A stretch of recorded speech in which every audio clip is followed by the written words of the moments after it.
Thank you for attending, everyone. It's really nice to see new teachers as well, Kim.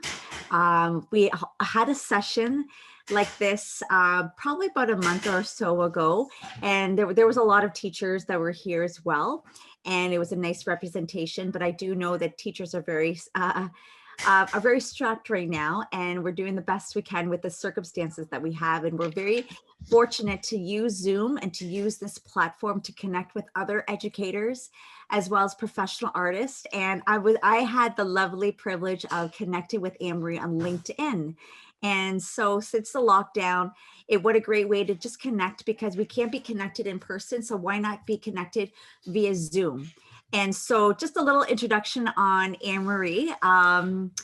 She is, what a lovely person. We had many conversations, and she even gets squirmy when people introduce her, but she does come from a wealth of experience and knowledge.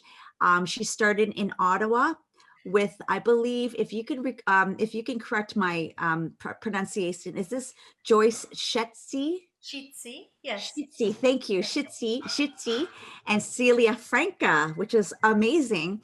A graduate from the National Ballet School, the first contract with the Dutch National Ballet.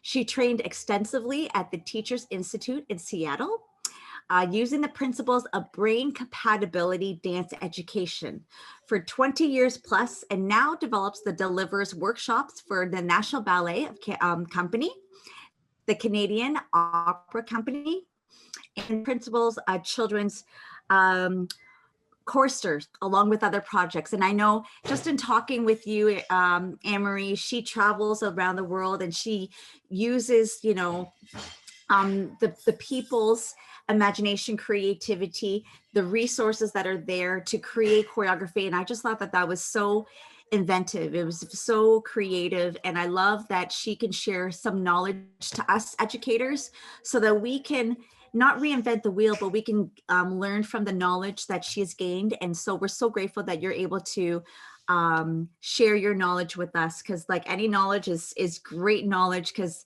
we're just trying to be so creative during these times. And so we're so grateful for you and for everyone here as well. So thank you. Thank you so much, Melissa, and thank you, Melanie and Laurel and Laura. Nice to meet you. I don't think I met you last time.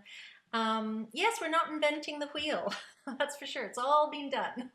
But being creative and taking care of ourselves and taking care and nurturing our students. So thank you so much. And speaking about knowledge, I mean, I will bring and share as many of my stories and processes as I can.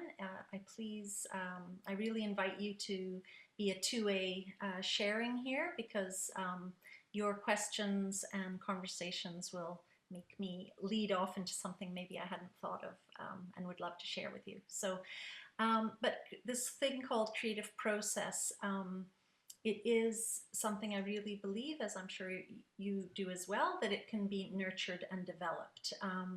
Some people who we might look to and say, oh, they're very creative and have all this creativity, they might, but there are things to put in place to make that bubble and develop.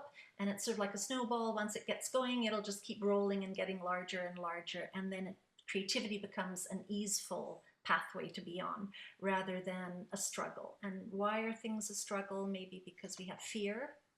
Fear is a big one to stop us doing anything.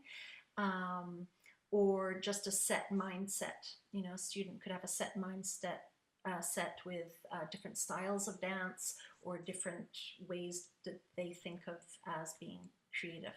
So so let's break that down and start with some of this creativity. And with any learning, we have to be in a safe place. And what I do at the beginning of any lesson is something called Brain and Body Boost, which is going through 8 movement patterns that integrate us, mind and body. It calms our nervous system. It puts us in a place of what I call being a ready learner. And then it can be any lesson. But you can structure it to whatever you need. So today I'm going to do it seated with you. We're here on our Zoom at our desks in small spaces. And again, if you're with students, you can do it seated. You could do it with partners, lying on the floor. You can also extend it to a whole hour class and travel huge. So it's just a nice tool. And this really, teachers, is for you. I know how hard we all work. So small or large, you're just listening to my words and really taking note of how you feel, because I want you to have this moment for yourself as a teacher, so that you might remember how it is to be a student who is in front of you every day. So I'll go sit on my my chair, and we'll do it with some music, and it's just to follow along. And when you are seated, if you could put your feet flat on the floor, that really helps us. Again, we're trying to access feeling and connectivity. So having your feet flat on the floor will allow us to have a grounding and access the rest of our body.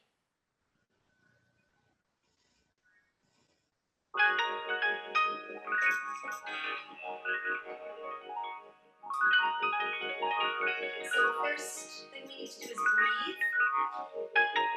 We need lots of oxygen up to our brain to make it think more clearly. I like to put hands on my stomach and take a big breath in for yourself. And exhale. And big breath in. Just seeing where that air is flowing and letting go of yourself. Wake up, everybody, no more sleeping in bed. And breathe in. No more backward See if you thinking, can time make your for back thinking muscles actually ahead. move with your oxygen. World has changed so very much from what it used to And be. letting go. There's so Hands much across your hatred, chest. war And and the whole poverty. lunges, your ribs, breathing in. Make them move with oxygen. And be very conscious of your feet at the same Wake time. up, all the teachers, time to teach a new way. And last Maybe one. then they'll Hands listen together. to what you have to say. Squeeze our hands. They're the ones who's coming up, and the world is in their hands. When you teach the children, teach them the very best you And start going can. up to your one arm. That's it. World won't get no better Other side. if we just let it be. Na, na, na, na, na, na, na. Down the front. World won't get no Down the better. legs. We gotta change it now, just you Coming up and the me. back. Same Wake up, pattern. all the Little doctors, taps. make the old people This is well. our tactile They're pattern. the ones who suffer Bringing and the catch whole on body the hair. to our outer They don't hip, have so very long up the back, for their judgment day. So won't you make them and happy brushes. before they pass away? Down the front surface. Wake up, all the builders, time to build a new land. And I know reach up we into the can world. do it Reach if we yourself. all lend a hand. And Only open. thing we have to do And is put it in our minds. Surely things will work out. They do it every time. And now open our whole body, arms and The legs, world won't out get to the no world, better back to safety. if we just let it be. Na, na, na, na, na, na, na. Back to yourself. The world won't get no better. We gotta And now do change it it, very small. just you and me. Just open, Yeah. open and close yourself. Change You it, might look change from it, somewhere different just to you your and space. me. Change it, Looking somewhere else. change it, do it alone, do it alone. Need some help, y'all, can't do it It alone. might be low down, Yeah, it yeah. might be high up, Wake up, and head. everybody, Just the top of the wake up, spine, everybody. middle of the Need a spine, little help, y'all. Yes, we do. Need a little lower help. tail. Say it for some help, y'all. Change the That's it. world. And give yourself a shake. What it used to be. Shake. Down. Do it alone, do it alone. Need some help, that need some help, Lifting your that. spine. Wake up, everybody. Arms. It's like you're painting the air in front of you.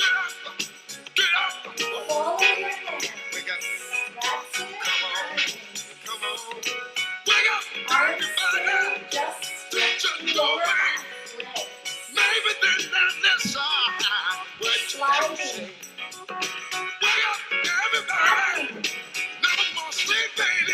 I'm going to stand No up. more doctor thinking. Do as you like. Thinking. Upper body. Come on. Follow your hands. Wake up. Everybody. Arms still. I'm Legs. talking about don't push out. Lower Stop half. pushing out. Don't push. Don't use And that. half the body. Stop using the dope. Wake up. Open and close. Yeah. This is your right or your left side. Well, Arms are supported by this. And switch. what you tell me now? What you tell me now? And now we do crossing over and top half. Lower half. Open. Wake up, y'all. That's it. And have a little play with it if you like. You Do preacher, your turn. stop preaching what you teach. That's it. And now little turn. Wake up, preacher. And big breath. Other direction. Turning. Politicians, well, And breath. stop lying. Hands together and butterfly. Open. Open. Let it go. Release. And again. Press. Open. Open. And let it go. Why don't somebody help the poor people? Well, that's baby. Nice. Okay, so we've all woken up. Welcome. We have a new person. Hi, Deb. I'm Annemarie. Hi, nice to see you. Great. Okay. So that was just a little thing to get us organized, coordinated. We went through all 8 movements that we should do in our first year of life as a human to get up to our highest thinking potential. And that is that wonderful moment when we do, the biggest thing we can do is leap in the air as a human. And to do that, we need our cross-lateral pattern. So if we've done all the others, like a bridge, you want to support the lower ones to do the fancy stuff at the end. So that's why I really believe in that, those patterns to help all of us calm our nervous system, but also to go back and revisit patterns of coordination that show up in all dance forms, in all movement forms, and are good to analyze and know for students when you're doing any style. So I thought we would play with the word energy today. So in dance, we've got sharp energy moves and we've got smooth energy. And so how to develop creativity can be done through imagery and with structure. And I like to give students the choice, and today we'll do this for ourselves, or you can just watch me doing it and see which one you like the best and why, and have a discussion. And right there you start to develop all kinds of ideas and tools for students to take away to build their own creativity. So the first one I'm going to do is imagery, and this is about a little bird. So if we can all just circle around the baby bird, that's it, and see the bird in your hand. And you're going to let the bird fly up to the air. And if you'll notice, when I fly, because we're also screen attached now, if I'm looking at the bird and then I fly looking at the screen, it's not maybe as effective as looking at it fly up. And I demonstrate that to the students so that they can see already, you know, this analyzing of what makes dance clear and authentic. So this is our little image. We take a bird, we let it fly up, and then let's rain it down. This could be image of leaves falling, rain falling, whatever you like. And then we go the other side. So circle around, try it out, see the bird, that's it. Let it fly high up and rain all the way down. And then there'll be a section in the music where you get to do your own. And that's for you to explore sharp energy moves or smooth moving. It can be anything. I'm going to throw out some sharp, might be skips and jumps, might be, I don't know what technique, maybe a ball change or pas de chat. I don't know what movements you're doing, styles you're doing. And the smooth could be port de bras, could be swings, could be the imagery I was giving in our warm-up of painting the air. Mix them up, play around with them. If you are stuck for ideas, of course, there's always copying, and there's always one of us doing something, certainly the teacher. So copying is a great way to do that. And then we will go back to the baby bird image, except it's with two hands. So we'll catch a bird, a bigger one with two hands, throw them up in the air and rain down with two hands. Fantastic. And then at the end of the dance, we're all going to make some shapes. So just any straight shape you like. You're just going to use smooth energy to change into a bent shape. Anyone you like, copy me or do your own, and then a smooth transition into a curved shape, like you're hugging the air. And then every dance needs an end, so you can fly out of the camera, you can melt to the floor, use any of those. Okay, so this is our imagery for developing our creativity, and then I will counter it with more of a structure, because as I said at the opening of this, we all learn differently. You've got all these different learners in your class. You've got to try and help them with coming to this thing called creativity, and they are going to be all comfortable in different ways. Imagery for some people can just be very scary, have no idea how to set themselves into that. They need more structure, so I'll show you another exercise I use for structured learners. And I'll move my chair for this. But you can totally do this in your chair if you're in a chair. And again, you can feel free to just be an observer as well. And I like to call it an active audience. So I'll ask you lots of questions at the end. Okay. Does anybody have any questions before we get on this little bird thing? No, we're all good? Yeah? Okay, great. So this is a piece of music I chose for this exercise from René Aubry, who's a French composer. He is the husband, I almost said the wife. He's the husband of Carolyn Carlson, who was an étoile of the Paris Opera, an American who went and made her career in Paris and became an incredible choreographer as well. And I had the fortune of dancing a few of her choreographies. And she often used his music, which I think is super fun. So let me just find it. Here it is. So just feel the groove there. You could click. Just starting that image of the little bird in your head. You could tap your hands. And I hope this will just make some people comfortable. They might have their feet tapping. And the birds coming up. One hand, little bird. See it. Grow. And let the rain fall smooth. Other side, little bird. See it. Grow.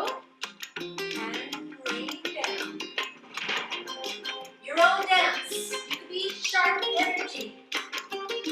You could be smooth. Feel the music. Think of the images. Have fun. Anything you like, sharp or smooth.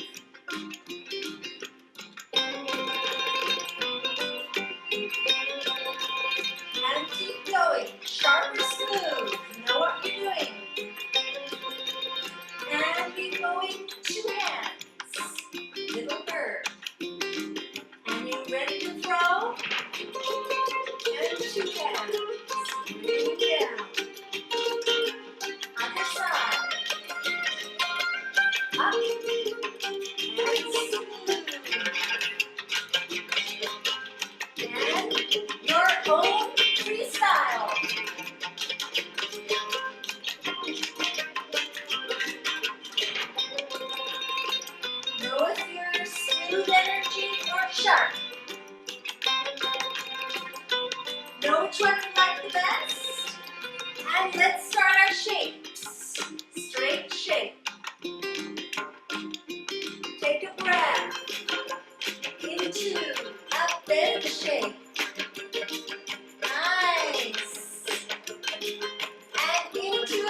curved shape.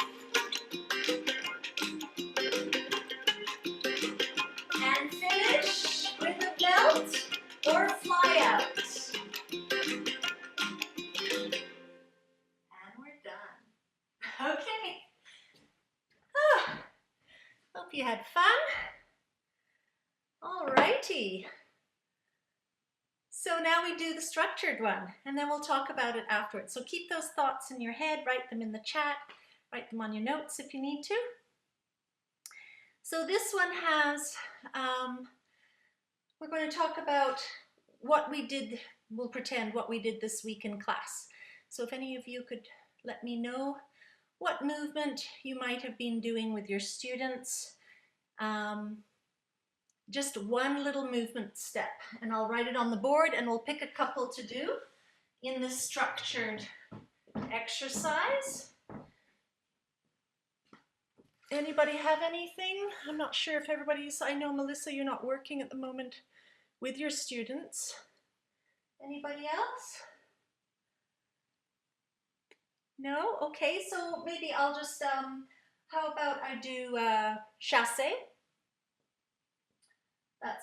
I'm going to pretend that that's one that we were working on with my class today. This past week, we were also working on turns and skips, okay?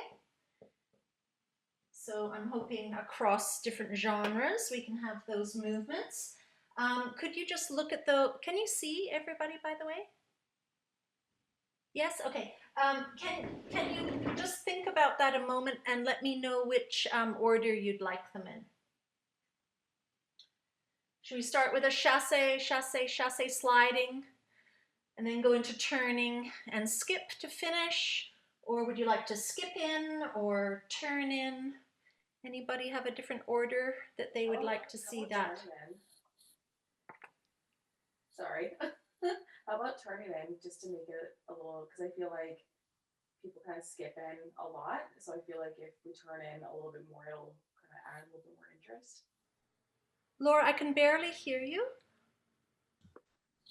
Laura is suggesting that we turn in because that is more of an unusual entrance. I love it.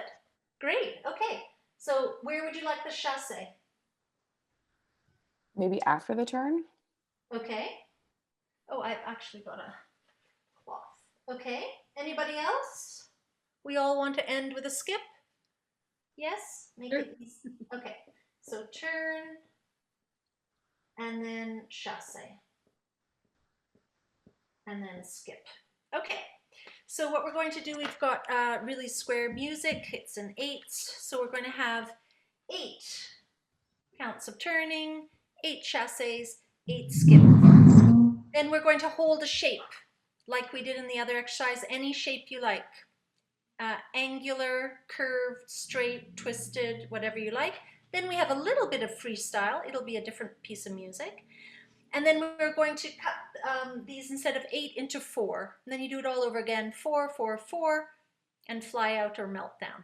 Okay? What I mean by structure is that we have these steps instead of more of the imagery free form that we did just a minute ago. And just see how it feels, what you're comfortable in, and what you come up with. And we're still using the word energy, so that knowing when you're going to do it sharp or smooth. And you can be exploring that as you go along. You can decide it before you go, or you can do it as you feel it. Okay? So I'll move my board, and let's give it a go. So we're going to start with turns.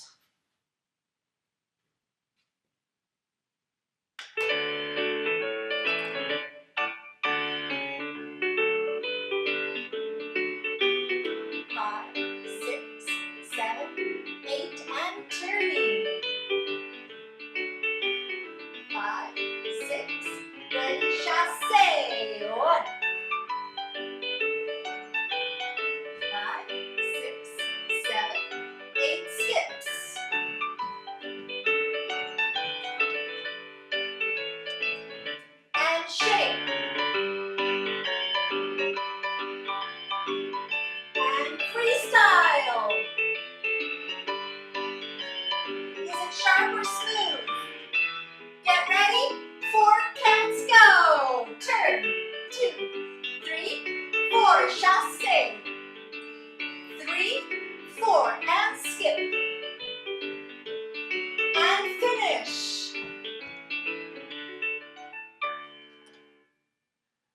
Okie doke.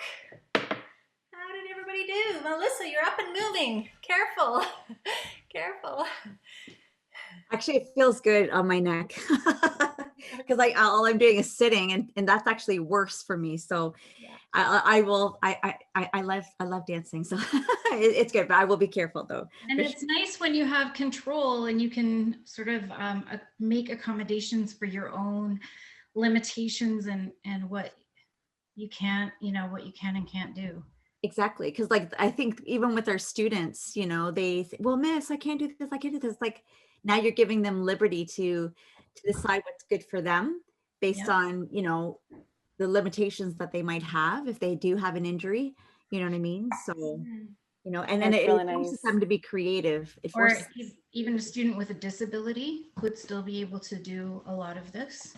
Absolutely. And it's nice to have the different like energy levels. Like you can kind of customize how much energy you put into like a skip versus a turn. Like you can make one more high energy and low energy to kind of just give like a different like visual appeal to it, which is nice. And I noticed that my camera angle, you could only see me from like here up. So I started doing all these high arms, even though my legs weren't really doing very much.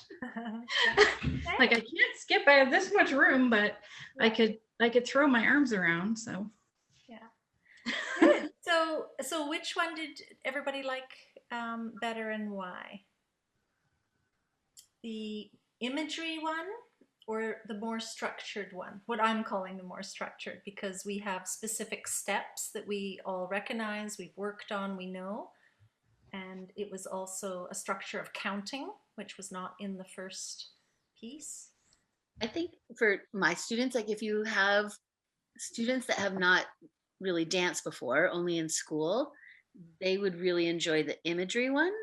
But the students that are studio dancers, they want structure, right? So it's good for them to have both, because the studio dancers just want to be told, tell me what to do, how many counts do I do this, what am I doing, where am I putting my arm? So for them, they need the imagery one, and then the one where there is more structure, that's good for the kids that haven't danced a lot to learn that, or learn counts and repetition and things. That's I found it interesting, because I mean I liked both of them, but that's what I was thinking in my head, the studio versus non-studio dancers. Yeah, so I know that's a huge challenge. You're in grade 9 and you have a class full of 30 kids, and you have somebody in grade 9 who's never stepped foot in a studio, and the competitive dancer who doesn't think it's much if you come up with simple, what they consider simple exercises, because they've been trained to look for this thing called difficulty or attainment in a different way, and that is the thing that I really, really hope that we all nurture, is that those two can be so side by side, the complete non-trained and the trained dancer. So it's for us to make it challenging, but I think the thing is safety. From what my experience with that mix of students is when the studio dancer hasn't been given many opportunities to let the creativity be at work, instead wants to be spoon-fed all the steps. I don't know if you agree, Kim, but Sorry, I was muted. okay. Yeah, no, I do agree. Like I had students, I think it was last week in my grade, I have a split grade, 9-10, and they were broken into groups, and they were doing this bit of choreography based on photos. And it was interesting. Like I always have them say, well, what did you like about their performance, and what could we do to even enhance it? And there was a kid actually that I teach at a studio that's a competitive kid, has been since she was 6. She said, I just really like how creative this group was, that I can tell that maybe they haven't been dancing for long, but they made it so creative and so interesting. And I just love that when that happens, that they noticed. Yeah, that there's maybe a little more creative than what they did themselves, and they want to start learning how to do that, because they are prescribed so much. Right. Yeah, exactly. So But I think the challenge, you know, the thing is to challenge by making it challenging enough that that you have to be one step ahead of them, as you know, to give them lots. So a And few. I think, Mhm. sorry, I think we need to ask them to challenge themselves as well, because that's what I found. I preferred the imagery because it was asking me to move in a different way that I wouldn't think of on my own. Um, you know, if somebody said put 4 dance movements together, I could do that quite easily in counts of 4, counts of 8. Mhm. You know, with our training that most of us have. And but when you start with an image like a little bird and rain, and I think it asks us to move our body in a new way, and that's a different challenge. That's And the hope. I think That's the hope. yeah. But then for the structure of knowing these steps, of course, as you know, they can be done. There's an infinite. I mean, there's an endless way that they can be done because you've got your head, you've got your arms, you've got your. But using this word, just simple word energy. So you know, I could have been even more prescriptive and said, you know, the first, you know, chasse is going to be done sharply, turn is going to be done smoothly, or you know, you can just go endless and making it very structured. But this is just a little explore part of the class where you don't want too much pressure and you are trying to nurture out that, tease out kids, like you said, Melanie, discovering, you know, maybe something, and then it's in the discussion that you reflect and concretely find out what way did you move? Can you show me, Melanie, what way did you move that you've never thought of before? Oh, it's like that. Okay, great. Let's all try it. So then we all, yeah, I wanted you to do it. So then we all copy Melanie, and this becomes Melanie. And this is super easy way to make choreography. I'm sure many of you have done this before. And then you take from each child, they own it, and we all copy Mary. She's doing this. Joseph is doing that. And that becomes the focus instead of, you know, is the chasse as my last teacher taught me, or is it how it is at my studio, or any number of other things that stop us in our tracks from being openly creative.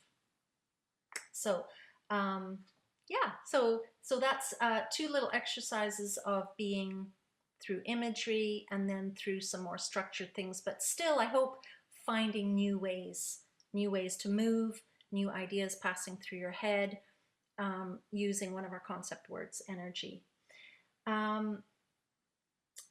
What about, I've told you about that. So we're wanting to see, hear, say, and do in each of our lessons. That's a brain compatible thing. So the doing, we're lucky, is the dance. Saying it, so hearing from others. Seeing it, so I've written on the board. Watching other people do, really, really important. Deciding what works and why.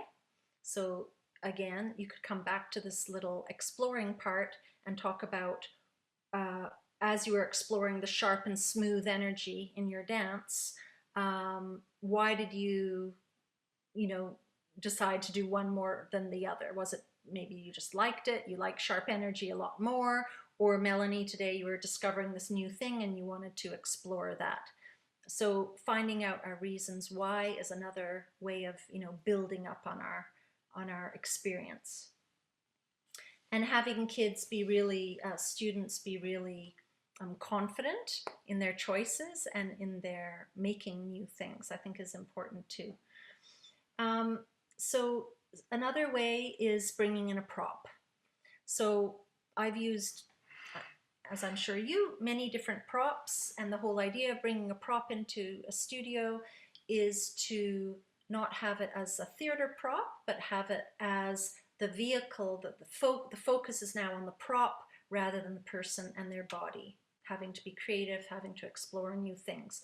The whole focus is on the prop, and the prop will be doing all the movement with the body, and then you take the prop away and you try to recreate what you discovered with the prop. It's a fantastic tool for novice and for studio experienced dancers who I find use props extremely poorly. They haven't maybe been given, there's often maybe not time, but this idea to use an everyday prop or something you've made and make it the focus of the movement. Okay, so I'll just do, I'll tell you a few stories. So often bringing your passion to class is a great idea. So for instance, I love clotheslines. So these, whole focus and photographs and movies about clotheslines and the movement they have, and creating a whole choreography, in and out of the clotheslines. We use scarves a lot in class. So this whole image of the clothesline became a huge choreography for us with all kinds of different ideas. When I moved to Toronto with my daughters, we traveled across Canada from the West Coast. So traveling was a huge thing. And I arrived here and was asked to choreograph for Cawthra Park Secondary School. And so I asked the students, to speak about their changes and travels. And we had groups making a leader to be the writer. So the focus wasn't on them talking to each other, but somebody writing their words down. We had a big group discussion about this concept of, the stress that comes with change and travel. And then, what do you travel with? Well, suitcases, moving trucks, different idea, boats, somebody came on a boat, different ideas. And we came up with a box. So we all went to No Frills and got cardboard boxes, which was an adventure in itself. And then we all came into the studio and we were moving around these boxes. We stacked them up, we ran around them, we leapt over them, and it became the set for the stage. And the focus again was on the box. So whether you're a novice dancer or an experienced dancer, we could create all kinds of things that were for ourselves challenging. And but the storyline was this box and all the creative ideas that came out of that. Chopsticks. I went up to North Bay and I came with chopsticks, and these chopsticks became the focus. And when the teacher saw me come out with 30 chopsticks, she thought, oh no, it's going to be chopsticks up the noses and in the ears and, eyeballs out and whatever. But we use the chopstick as an exercise, a meditative exercise called space between. And then you get rid of the chopstick and you do the same thing. So it's a copy partner thing. And then we developed it into the choreography and it became cactus spikes. It became all kinds of wonderful things. And the kids were so focused on what you could do with the chopstick that it sort of took the pressure off of step, the level of steps, and the energy within the story of this created choreography was, I just think, fantastic, and creativity was just bubbling. For us today, I thought most of us would have a piece of paper. So if everybody does have a paper, just a regular 8x10 piece of paper, I thought we'd do a little paper prop exercise. So I've just got a piece of paper. Yeah. So we'll go again with the word energy. And we're just going to have sharp and smooth. Great. So when it is smooth energy, it is completely quiet. It's floating like a ghost. It's a little bit hard with a paper this size, but with kids, I ask them to bring maybe a newspaper, unless they've got a big scarf, but just something different, a little bit novel, but something every day at the same time. So you're trying to keep it as quiet as possible and moving your body with it. So if you can see what I'm doing, I'm discovering how to make it as quiet and make my whole body move, rather than this kind of thing where my whole body's still and I'm just moving the prop. The prop becomes attached to my body, and that is the quiet, smooth energy. Sharp energy. Okay, it'll be very, very noisy, and you're getting sharp. So you can be jumping, leaping, stepping on it, kicking it, and you can hear the noise changes to something sharp. Okay, so I'm going to start with another piece of paper. And, oh, sorry, actually, I will do it with my, this is a plastic tablecloth. And I'll just show you once. You can go for it with your plain piece of paper. And if you want to watch and just see which one, what ideas you get, uh, what you like, why, when, the whole thing. And I think I've got a piece of music for this as well. And just see which one you like the best and why. What makes it clear dance to you? This is from Bruno Calais. It was a film score he made.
Okay. So is that something you could imagine your kids, your students doing? Absolutely. Yeah. Yes, I agree in that the idea of that tablecloth is very accessible. It's inexpensive. It's readily available to any of us, I think. Dollar store. I hate know. to encourage anything plastic, but once you buy it, I mean, I've had these for 30 years. These plastic things that I've dragged around because they are a great tool, and they make the perfect noise or completely quiet. But I'm sure there's other things you can use as well. Newspaper is pretty fun. A big piece of newspaper folded out is quite good as well. Yeah. So anything catch your eye? Amory, I like how you use the music, right? So the music kind of dictates the movement. It's slow, smooth, swiftly, softly. Then when the music was more, dynamic, with the beat, you matched that, and it was just, it forces you to be creative, right? And I think that that's such a good way to have novice students just to dance, but even any student, because I do know like our studio dancers, they're kind of shy because like it's like choreography is not given to them, and it's like, That's well, okay. you create the choreography now, because Oh. and like it's so nice that we can distinguish between the studio dancers and then the creativity when we have them to educate them and open up their brain to infinite possibilities of movement. Yeah. Well, I do, having been a trained studio dancer and didn't come to creativity very, very late. I mean, until I was a professional, really, because it was all spoon fed. We weren't given choices. We certainly didn't speak in class. And so to those kids, I would take a lot more time with, I'm just throwing this at you, but for instance, we'd talk about what is sharp. I'd make a whole list of what is sharp turn, pas de chat, jeté, whatever in your discipline you're doing, and use those, and you give them those to use in the sharp. What will you do that's smooth? Yes, you'll do the pose turns, you'll do the chaîné turns, you'll do the glissade, you'll do whatever you were working on. That so that it'll take them a little while to get away from doing steps, but of course that's what we're trying to do, is to break down the step idea, But even just doing the pas de chat with a different arm that you've never done, that's a big deal for somebody who's scared to do that. Yeah, Melanie? Something that I noticed, and I don't know if I'm reading too much into it, but I almost saw like an ABA choreographic pattern. So this is something that we get into with our students a little bit too. So you did the smooth with the tablecloth, and then the sharp with the tablecloth, and then you dropped the tablecloth, and then you continued the smooth movement without it. And I thought that would be an interesting exercise for our students to do as well, is sort of like you had said at the beginning, repeating the movements without the prop, where the prop was the focus and now the movement is the focus. That's right. So you can also work in those choreographic patterns as well. Absolutely. Absolutely. Yes. So that's a great structure to give, again, to make people feel secure that, oh, yes, you know, ABA, we know that we've done it before with whatever choreography they've done before. And now we get to do it in our free form, you know, exploring. And I mean, I'm doing it for you to get an idea, but if I was having you do it or the students do it, I would be calling out, right? And that's a way in the exploration part of class to really help them, those that are struggling to get ideas. So now I would do the whole thing over again without the prop. Okay, so I can do that for you to see the difference. And just so you know, I didn't set that. I just was, so I hope I do it similar. But I'm glad it all went in the right way for you. This is an old dance teacher's trick too, is that sometimes when the kids get stuck and they say, Miss, I'm all out of ideas, and I say, well, try repeating a section, but do it in a new way. Because I'm out of ideas too. But so it usually works. Yeah, but so again, you know, I think we need to help them with the new idea. Like the words "new idea" is pretty scary and tiring if you're, you know, if you really are burnt out of everything you've given so far. So what are the ideas? The ideas, to me, I always look to those 15 Laban concepts, right? So try it high level, try it low level, do it sharp, smooth energy. What pathway you're in, what shape are your arms. I mean, there's just, you can just go through literally every single of the 15. Everybody knows the 15, right? I'm not speaking. Yeah, okay. So, and there are so many ways. I mean, that's a whole other workshop, a big workshop to go over the 15, because I've come across, you know, different ideas that I've been trained or that I've developed with those words than, you know, other people, and that's normal because we're all coming at them. But there is a principle to each of those 15 concepts, but really understanding them is something in itself, I think. You know, and to me, it's always the reason why. You know, you have to break it down to the simplest thing and the reason why. Just take the word balance. I was doing the other day with somebody. You know, what makes it a balance? It's not a shape. It's different than a shape. Balance is any moment it can be off balance, right?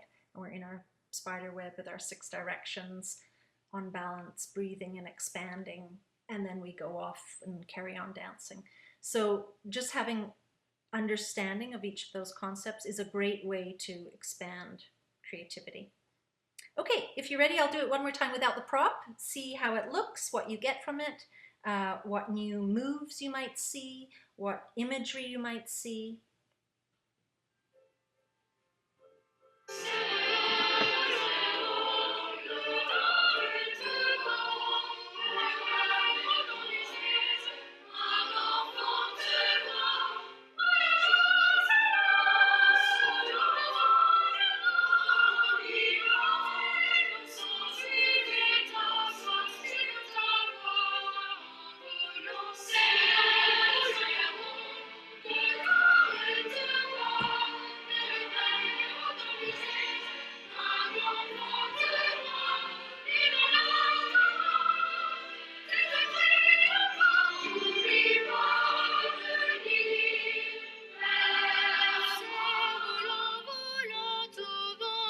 I think it was something like that.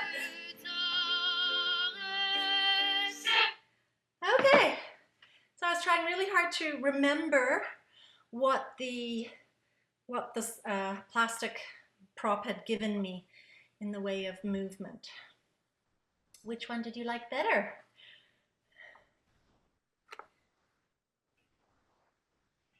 I like them both, but for different reasons. I think Yeah, same with me. the first one, I really enjoyed the noise of the second, the sharp section.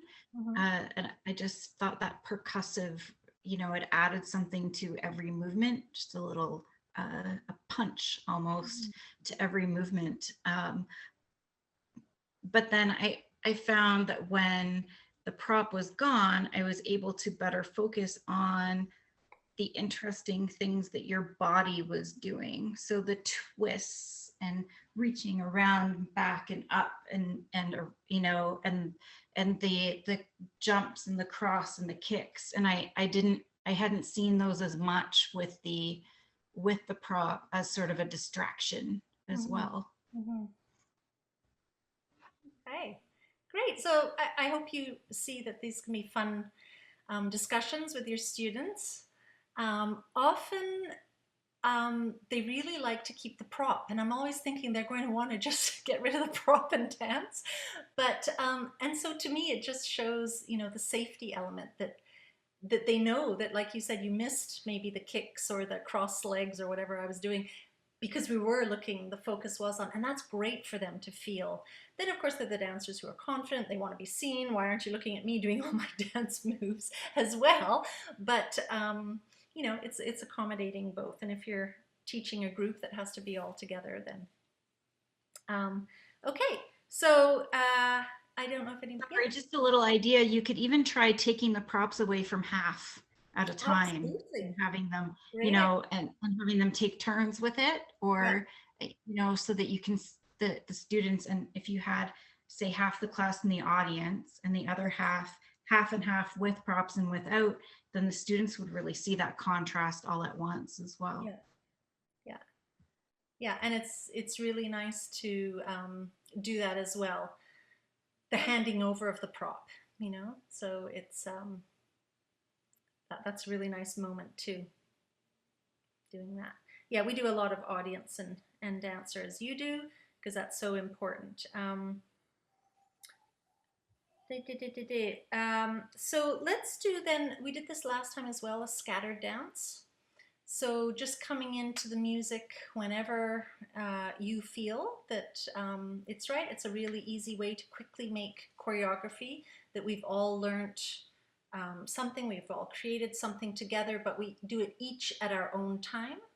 At the end, we will all be still in a pose, and when we've all joined, we've finished, because we're all doing the set piece that we've learned at different time in the music, but also at a different tempo. So somebody might want to get through it really, really quickly, and then they're staying still, and somebody might want to be the last dancer, doing it really smooth and or just slowly, and then we all arrive in our standing position, and we will do a march and a mirror. So whoever's going to participate, it's okay if I'm the only one, but if anybody wants to participate, we'll just give each other numbers, and we'll just have a few following mirror. So I'll be number 1. Is anybody else going to do it? Melanie and Melissa, yeah? Oh, so you're 2, Melissa, you're 3? Is that it? Okay. So this is to Angelique Kidjo. So she's a Black South African singer. She's probably a little bit dated now, but I still love her music. And this is her version of Bolero, which of course a lot of people might recognize, very famous piece of music by Ravel. And so I thought what we'd do is we would do the 2 things we've learned today, the bird choreography, which was for the imagery, and the structure dance, which I have to remember is turn, chasse, and skip. Okay, so just think about those 2 chunks. You can do one right after another. You can do one, go out, take a break, come back in for number 2. You can switch the order. So I'm giving you a lot to think about, a lot of choices to make, I know. You could switch the order, so you could do the structured one first, and then the bird imagery one. But at the end, we'll all finish in a statue.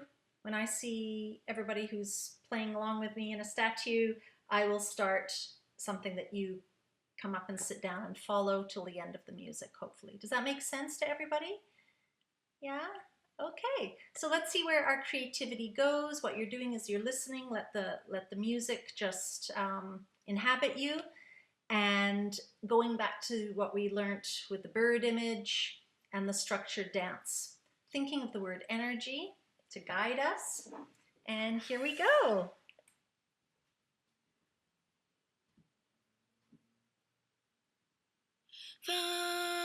No te va mi miaro to nace. No te va miaro. So we're all just waiting to come in. Miaro to nace.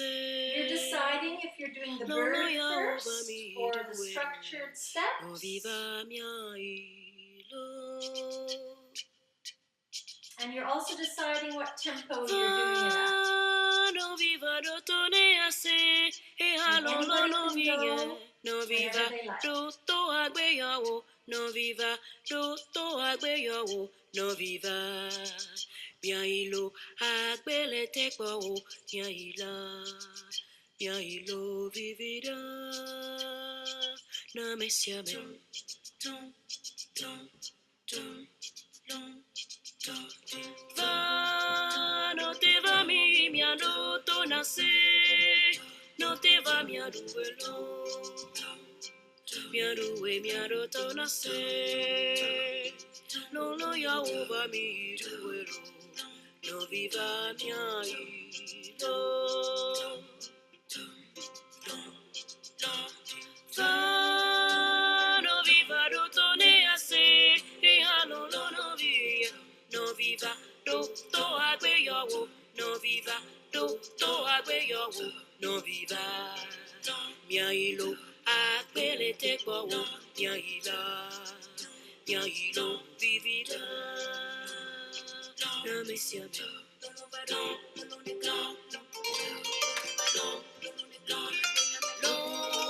No vividi miano tu sensende.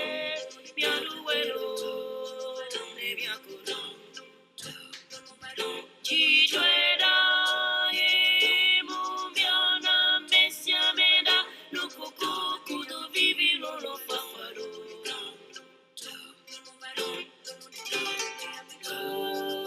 To nasero. Amesiamede babilai. Chijueda ni America bedo.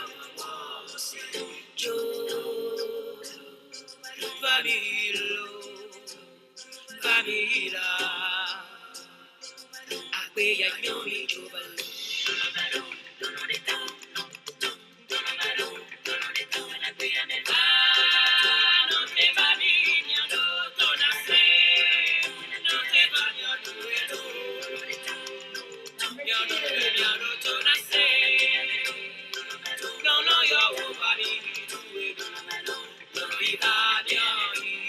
Now your turn. Your turn to follow.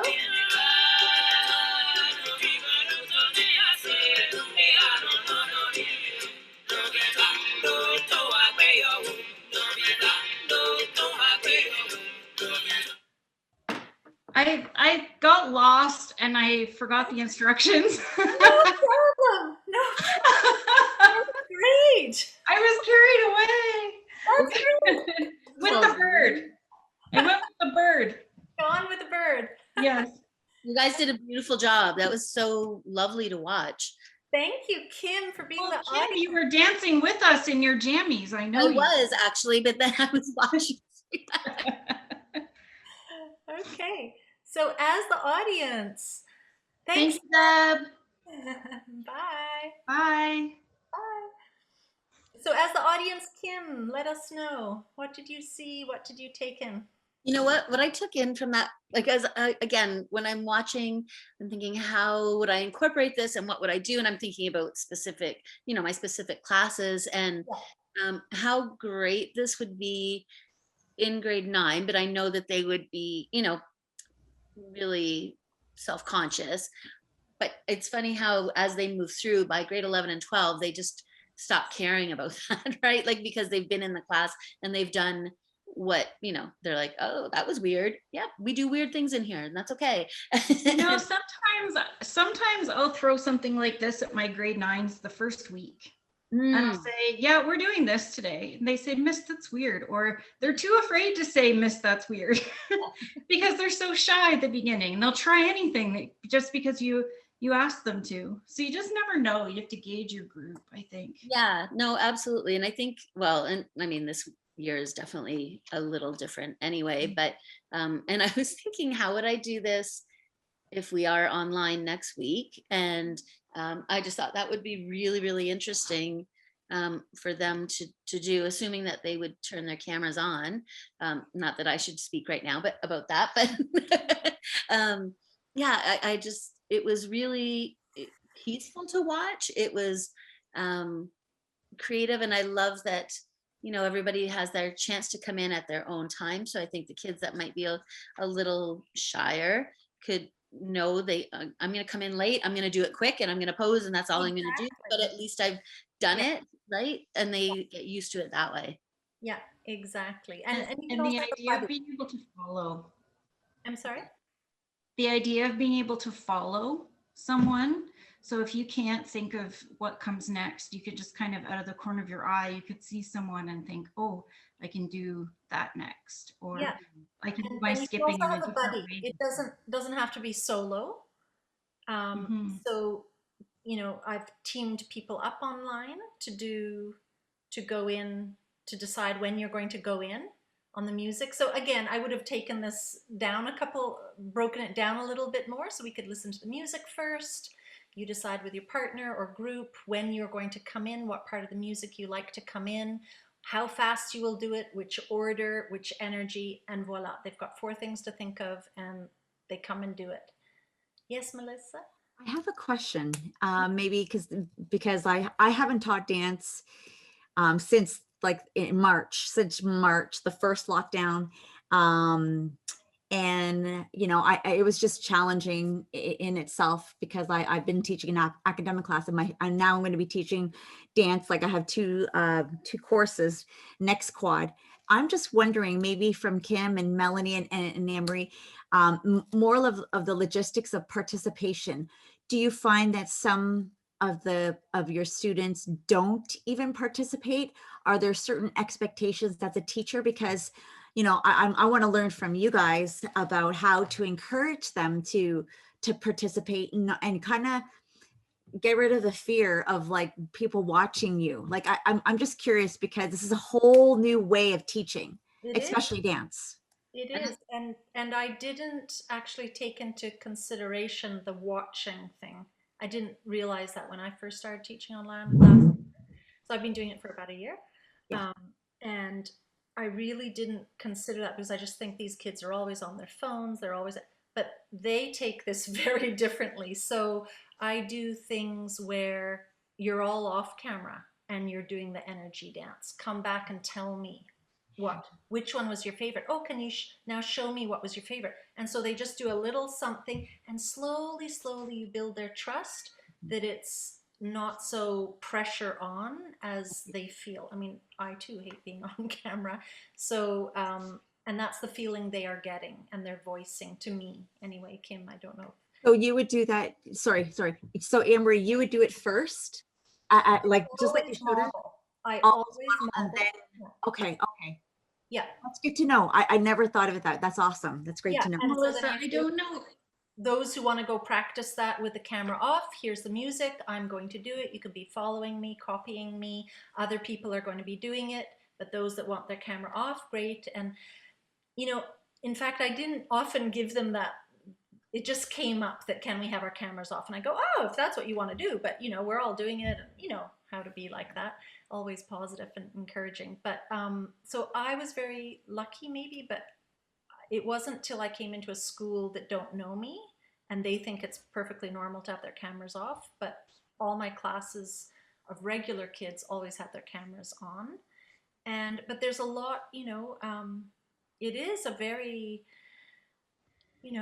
really sensitive time because you're you know, the whole thing of seeing in their homes and all of that is just, yeah, it's really huge. So I went to a wonderful workshop where they were saying, you know, how to expect kids to be far behind where you expect them to be, in their age and in what you knew of them before, if you taught them before. Just everything's gone back a step for them because of this whole online business.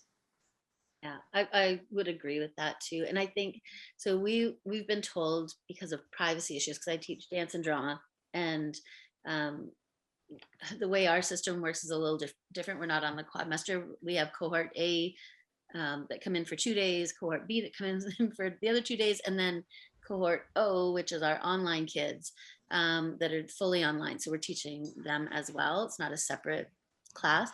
But so the cohort O kids, it's hard. We can't have the camera on. Like I can't teach the class that's in front of me, say the cohort A, well, the B's and the O's watch from home for privacy issues. And there's nowhere to put a camera where you could only see me and not them. And right. So there's no way to do that. So when I've done things with cohort O and invited them in, they have to have their cameras off. Okay. And so it's just this whole thing with privacy, which I get. And I also, you know, for confidential reasons, like I know that there's a parent that we have that has had charges against him before. So I don't want the camera on from that student's house, right? So you know, it's been It's an really interesting complicated. road. Yeah, It is. It's very it's complicated. crazy. And I know. yeah. So do you get the ones that are cohort O, do you have them send a video? I do. They send a video to me. So I usually meet with them before I start regular class, and I meet with them first and then explain the day. And I've sent them videos, whether it's like the Steps on Broadway videos or me, that I've taped some choreography or whatever exercises for them to do, and then they do them and or some of them do them and then send them in. And yeah, like I have had guest artists. I had a couple of guest artists from the Shaw Festival, which was fantastic. So, but again, out of my 6 cohort O kids, 3 of them joined. And, you know, unless I'm going right to their house to say, get on camera, like they're not, yeah, it's just, they're not getting the same thing out of it at all. But yeah, I don't know what else to do, you know, because now it's been over a year of trying to do that, and, you know, pulling everything out, every trick in the book. But if they're not engaging. Kim, I was going to ask you, because I asked the phys ed, and they have to have when they're doing movements so that they can evaluate, they say that they do have the camera on, but it's like halfway, so they're like, at least when they're doing something, at least they can see an arm. Right. You know what I mean? And I don't know because then now at least you can mark accountability, because they can be sitting there and doing nothing, right? Yeah. And so, but I know from the phys ed, they have to have their cameras on, but it can be like tilted. So at least you see at least like a finger or something. So you see that they're doing something. Right. And so I don't know if that's because every school has different policies, and we're the same as you. We have cohort A, B, and we call ours online as cohort D, Right. because they're the ones that are online. So I don't know if that's applicable, but I'm liking the fact that you can turn the cameras off, but then on, and then, because like I know from our phys ed, because then our kids know, oh yeah, from phys ed, the cameras have to be on.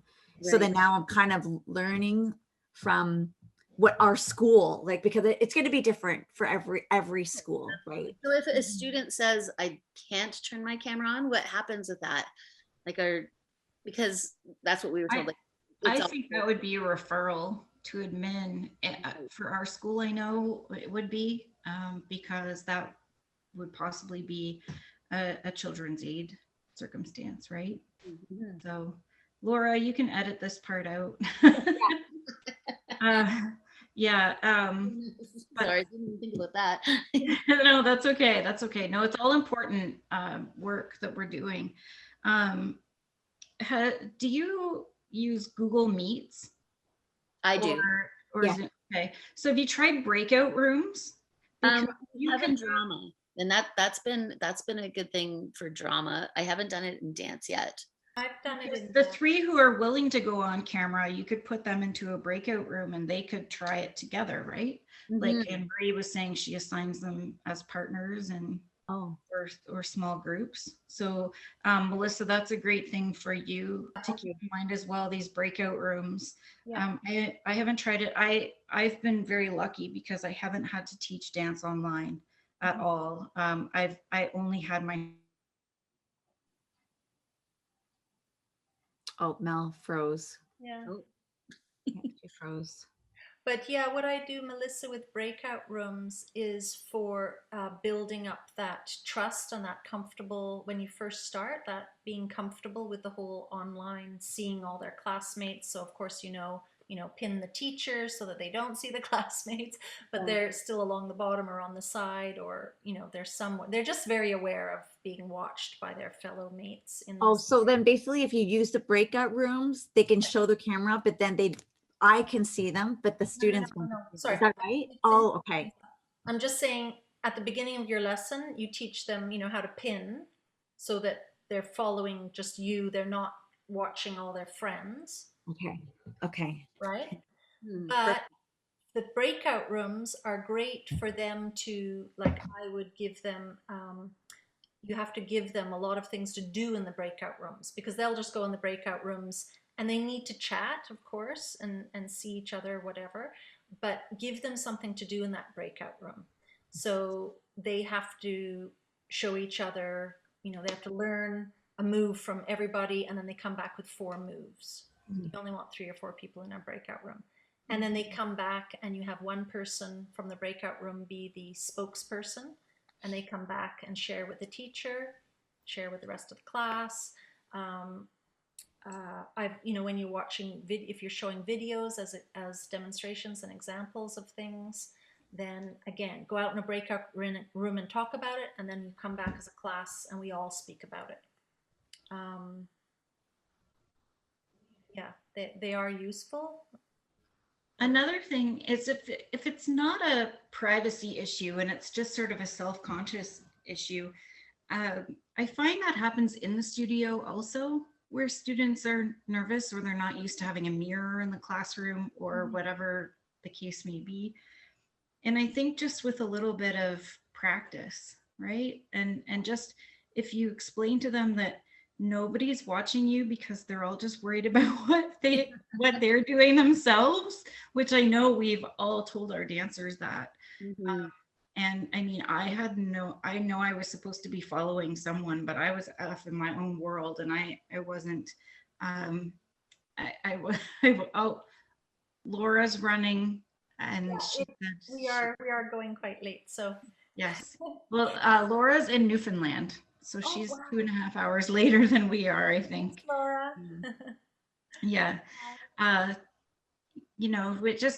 think the activities that Annemarie suggests are so safe and kind of fun, and there's less pressure to be technical and to do these crazy advanced tricks. And I think that would help for a student who was just sort of out of shyness avoiding the camera, as opposed to those privacy issues, which of course we also face.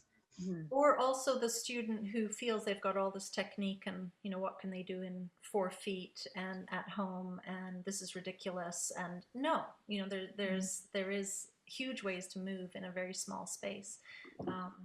Show them a whole bunch of examples, and I will send you an example of unless you know it, David O'Toole, who's the double amputee who does amazing work.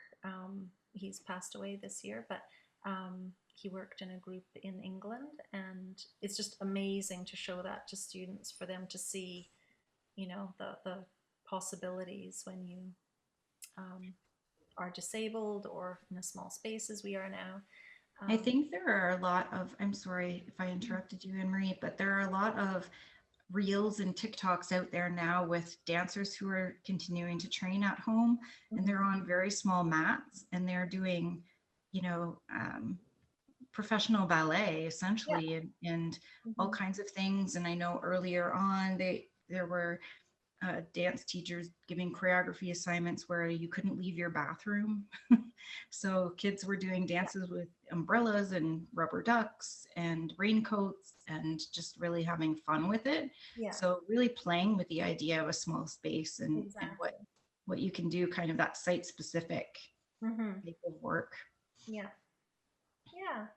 So Melissa, I think making them comfortable and just not feeling because when I first started, yeah, you feel like you're sort of like this the whole time, and to how to get them to move away from the screen, and if that means turning it off for a second, then come back and let's show each other what, or to have everybody, you know, their back to the camera and do the whole exercise, you know, facing your back wall, and you know, you can think of a million things like that.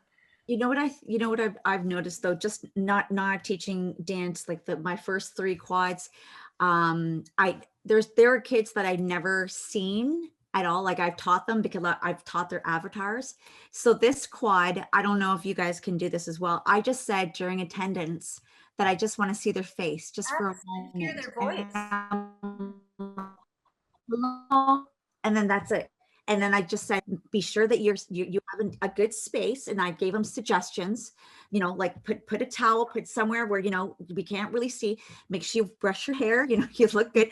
Because I just for one moment want to see your face. Mhm. And because I did this for this quad, I've actually know them so much better. Because, you know, and I built that rapport. So I'm just thinking when you do that with dance, you know, again, getting comfortable, like attendance, oh, hello. And then that's it. Maybe they can do an introduction. Oh, hello. And then that's it, right? Jazz hands. Build that, like, you know, then before you know it, they're going to be all on anyway. They're like, hey, miss, what are we doing today? Right. Yeah, And they are. so that's what I'm suggesting. I don't know. I'm excited, but then I'm like, I want to build that trust. And I learned that from this quad, right? Mhm. Mhm. So I don't know if that would help There maybe. are some teachers who are, you know, telling the kids, you chose to be online, like if they chose that option, because Mhm. some school boards, I think they are mandated online still. But if, you know, if you elected to be online, you were essentially agreeing that you had a safe place to be online and that you were willing to be like this in a Zoom or in a Google Meet. And so they've been telling students that it's mandatory that if you want to be marked present, you have to be on camera and doing the work with us, doing the math, reading the book, you know, whatever it may be, doing the experiment. And the kids are just doing it. When that's the expectation, they rise to the occasion, I think. I think so too. Well, wonderful work you're all doing, and hope this gave you a little something. Thank you so much for having me. Thank you so much. That was great. Fantastic.